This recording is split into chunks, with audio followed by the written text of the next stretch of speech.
অন্তর্বর্তীকালীন সরকারের প্রধান উপদেষ্টা ডক্টর মোহাম্মদ ইউনূস স্মরণকালের সবচেয়ে ছোট বহর নিয়ে জাতিসংঘ সাধারণ পরিষদের ৭৯তম অধিবেশনে যোগ দিতে যুক্তরাষ্ট্রের উদ্দেশ্যে রওনা হয়েছেন। এবার ৫৭ জনের একটি প্রতিনিধি দল নিয়ে তিনি নিউ ইয়র্ক যাচ্ছেন, যা অতীতের তুলনায় একটি উল্লেখযোগ্য পরিবর্তন। ভোর ৫টা ৫ মিনিটে কাতার এয়ারলাইন্সের একটি ফ্লাইটে হযরত শাহজালাল আন্তর্জাতিক বিমানবন্দর ছেড়ে যান তিনি।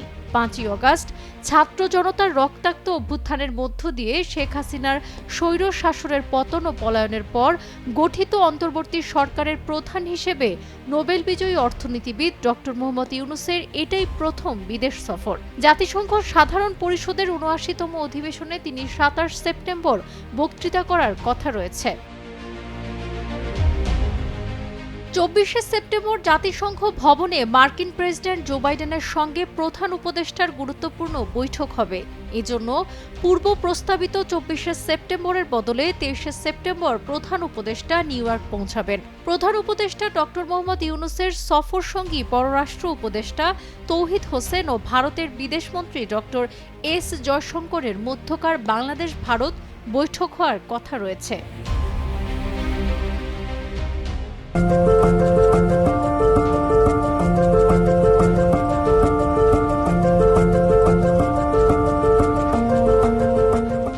শনিবার এক সংবাদ সম্মেলনে পররাষ্ট্র উপদেষ্টা মোহাম্মদ তৌহিদ হোসেন জানান, প্রধান উপদেষ্টার নেতৃত্বে এবারের অধিবেশনে অংশ নেবেন ৫৭ সদস্যের প্রতিনিধি দল।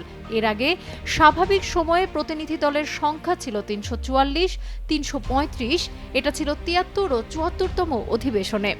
কোভিডের কারণে ৭৫তম অধিবেশন হয়েছে ভার্চুয়ালি। কোভিডের সীমাবদ্ধতার মধ্যেও ৭৬তম অধিবেশনে গিয়েছিলেন ১০৮ জন, ৭৭তম অধিবেশনে গিয়েছিলেন ১৩৮ জন। কোভিড পরবর্তী সময়ে যখন ব্যয় সংকোচনের কথা বলা হচ্ছিল, তখন ১৪৬ জনের বহর নিয়ে নিউ ইয়র্কে যায় বাংলাদেশ। তবে স্মরণকালের সবচেয়ে ছোট প্রতিনিধি দল নিয়ে জাতিসংঘ সাধারণ পরিষদের ৭৯তম অধিবেশনে যোগ দিচ্ছে বাংলাদেশ।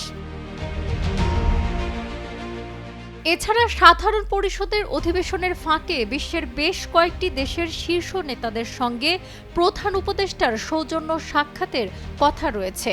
এই তালিকায় আছেন পাকিস্তানের প্রধানমন্ত্রী মোহাম্মদ শাহবাজ শরীফ, নেপালের প্রধানমন্ত্রী কেপি শর্মা ওলি, মালদ্বীপের প্রেসিডেন্ট মোহামেদ মুইজ্জু, নেদারল্যান্ডসের প্রধানমন্ত্রী ডিক শফ, বাহরাইনের যুবরাজ ও প্রধানমন্ত্রী সালমান বিন হামাদ বিন ইসা আল খলিফা, যুক্তরাষ্ট্রের পররাষ্ট্রমন্ত্রী অ্যান্টনি ব্লিংকেন, ইউরোপীয় কমিশনের president Ursula von der Leyen এবং বিশ্বব্যাংকের প্রেসিডেন্ট অজয় বাঙ্গা।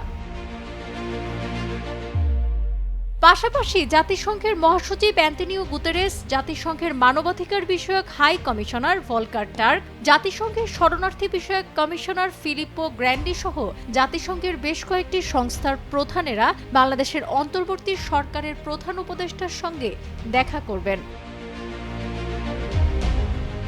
সাবরিনা কাজী, কালের কণ্ঠ।